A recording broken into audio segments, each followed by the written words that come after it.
Hi, my name is Andrew Roy, and we're standing here at my property at 187 Adamsville Road that I had taken over 6 years ago now.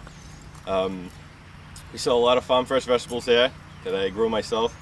What are you going to be planting this year? Well, we're going to be planting very shortly this year. It's an unusual year, warmer than usual. We're going to usually start all our plants out in the greenhouse and get them transplanted into the field. It's usually, in a normal year, usually around April 15th or so. Because it's been so warm, we're going to try to get it in the ground a little earlier, get a jump start in the season. We have a few new things planned for this year. We're going to be doing greenhouse tomatoes. We should be harvesting those in June if all goes as planned. We'll have them with the strawberries. That's kind of new and exciting for this year. As well as that, we'll be doing an additional 25-30 turkeys for Thanksgiving in the fall.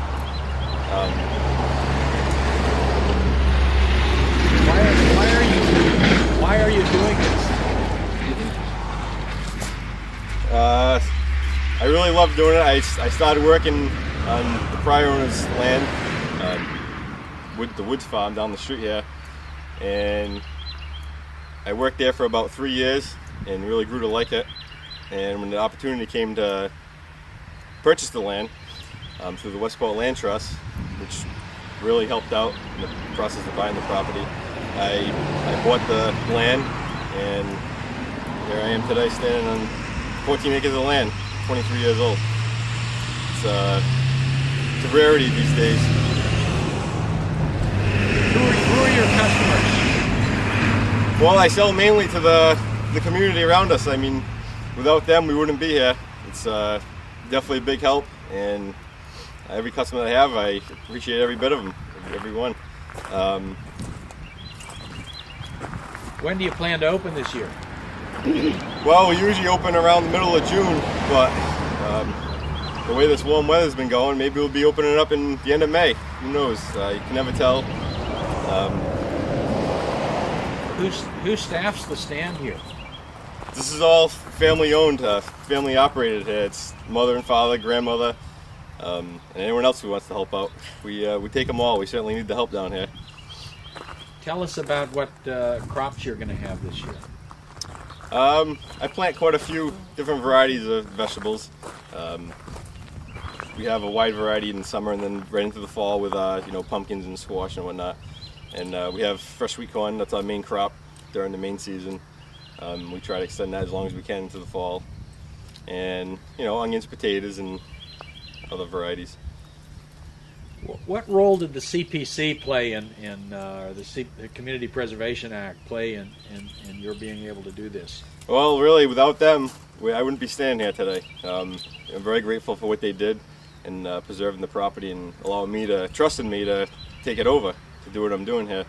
And I'm very thankful for that, and everyone that contributed to helping making this happen. Behind you, there are two pieces of equipment. One is, I see, a wellhead, and another is a piece of, I assume, planting equipment. Do you want to describe this wonderful rusty piece of equipment here? Well, and tell us about your irrigation system. I'll explain as much as I can about it. I know it's an old potato dig. I don't know what time frame it's from, or from what I understand, it's made by John Deere, and believe it or not, it still works. And I might put it to use this year and try it out. It's in pretty good shape still, believe it or not, under all that rust. You plant potatoes? I do plant some potatoes. I don't plant a hell of a lot, but I put in purple fingerling potatoes. I plant those.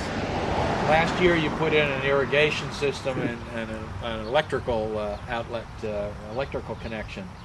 Talk a little bit about what that's meant for your operation. Well, the irrigation system certainly on a dry year, it's going to make a big help.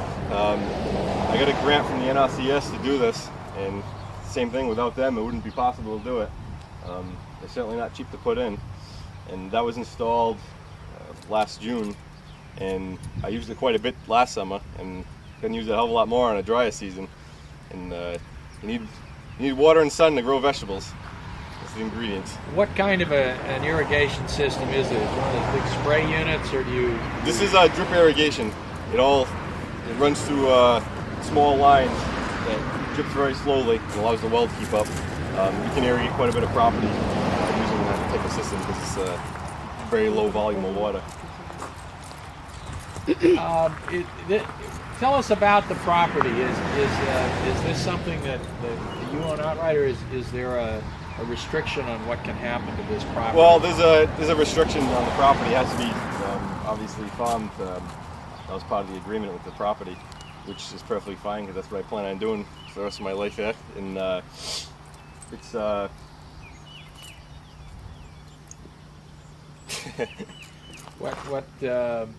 how did the restriction come about? Was the property available in the open market when it was purchased, or did the restriction come at the time you purchased the property? Well, the restriction was at the time that I purchased the property. I knew what all the restrictions were going to be prior to buying the property. And as far as I know, anyone was open to putting applications to buy the property. And then they narrowed it down to select who they actually wanted to own the property and use that as farmland. And unfortunately, they chose me to do it. So. Tell us about all the organizations in town that got together as part of a community to put this together. There was a lot of different, the land trust and CPC, the APR, state, they all come together to make this happen. It took a lot of money. You mentioned a grant to get the irrigation. The NLC, to buy to get the well. They're all great organizations to come together to make this happen, and without them, it wouldn't happen. Including the CPC. Yeah.